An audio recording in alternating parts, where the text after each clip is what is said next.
Hi everyone, it's Dora here. Welcome back to Sunday Scaries. So last week was part 1 of our 2-part episode, Working for the Weekend. We talked about the emotional toll that occurs when you try to fit too much stuff into your weekend, and how getting in touch with yourself can help to alleviate some of that stress. If you missed that episode, feel free to go back and take a listen. This week is part 2. I call it Dealing with Regret. Today, we're going to talk about the inevitable. What happens when, even with all that planning and all that introspection, your weekend doesn't quite go the way you would have liked.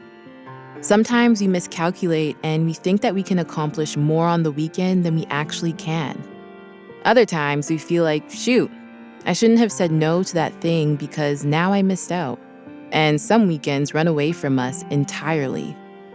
Recently, I had a really good friend of mine that was in town, and I hadn't seen her in 4 years. So despite my existing commitments, I decided to full-heartedly enjoy her stay. I didn't do much work while she was here, but I was thinking about how much work I had to get done. By the time she left, I was experiencing a bit of an internal conundrum of not being fully present while we were out and about and ruminating on all the things I had to get done and not doing any of them. And then, all of a sudden, Sunday rolls around, and a familiar feeling sets in: regret. That heavy, dense emotion we all experience when we imagine that our present situation would have been better had we had done something differently in the past. Regret is a challenging emotion and occurs for a lot of reasons. One of these reasons can be that we expect too much of something and then are disappointed once reality hits. And when it comes to the weekends, we tend to have a lot of expectations. I mean, we have 5 whole days to imagine them in our minds and build them up. This can have a huge impact on how we feel once Sundays roll around, especially if the weekend didn't hit all the notes we wanted it to. I mentioned last week that when I was younger, I used to go out a ton on the weekends, even when I didn't necessarily want to. But something I didn't mention is that by Sunday, I would start having these intense feelings of moral regret, especially when I began meditating and living more mindfully. I can remember the dissonance that would arise, spending my mornings learning about the magnificence of meditation in the human body, and at night, filling the same precious vessel with cocktails from happy hour. Now, if this is your thing, no shame whatsoever. However, for me, personally, I couldn't help but feel like a walking contradiction. But something I'm learning is that regret can be a really useful emotion. And regret on a Sunday can inspire change that you can carry with you into the new week. Instead of wallowing in those regretful feelings, embrace them. Try leaning into those feelings. Maybe you can ask yourself, what have you learned from this thing that you're regretting? And how can it inform what you do next? As with all emotions, regret provides us with a chance at honest reflection. When we learn the reason why we feel something like regret, we have an opportunity to learn more about ourselves and what we value. Now, I won't say that by doing this, we won't ever face regret again, but by engaging with it, we can learn more skillful ways of working with it when it does come up. So when you realize regret is present, as best as you can, open yourself up to it. Accept that it's there, and examine it like you would a painting in a museum. Here's a meditation practice one of my teachers shared with me to help with dealing with regret in a more compassionate way, and also start to lean into it and learn from it.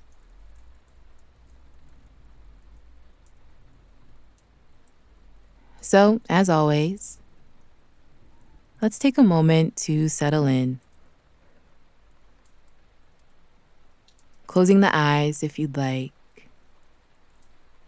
and taking a moment here just to get comfortable.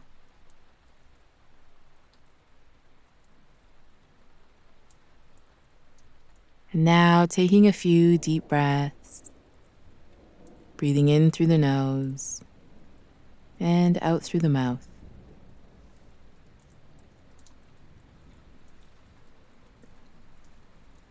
And bringing to mind a situation that you experienced regret around. Or maybe you're experiencing it right now.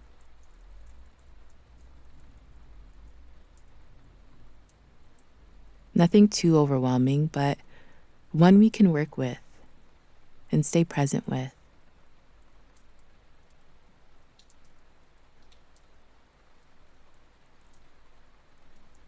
And then just noticing what feelings and thoughts begin to arise in the mind and body.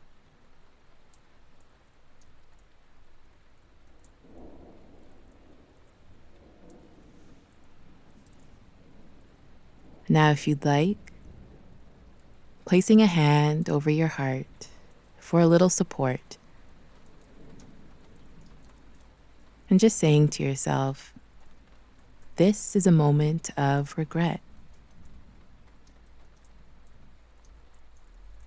Experiencing regret is a part of life, meaning I'm not alone in feeling what I'm feeling. To regret is to be human.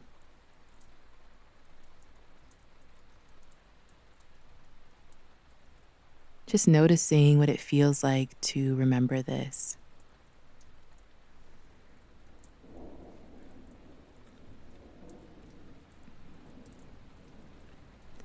Now offering yourself a few kind words. And if you can't think of something to say, perhaps gently saying, "May I remember that I am doing my best." Or, "May I be patient with myself when I make mistakes."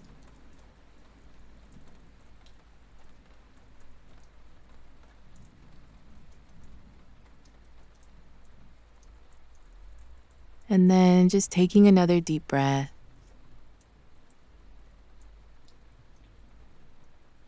Before opening your eyes, noticing how that practice felt. And briefly reflecting on what came up for you.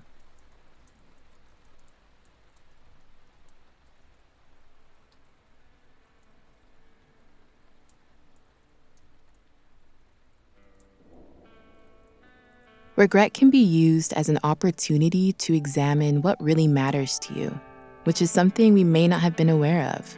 So see, even if the weekend didn't go as great as you would have wanted it to, it opened up a space for you to dig deeper within yourself and take action in the week ahead. Regret can help redirect us on a path that feels more aligned with our values. Think of it less as a roadblock and more like a compass, a moral compass, if you will.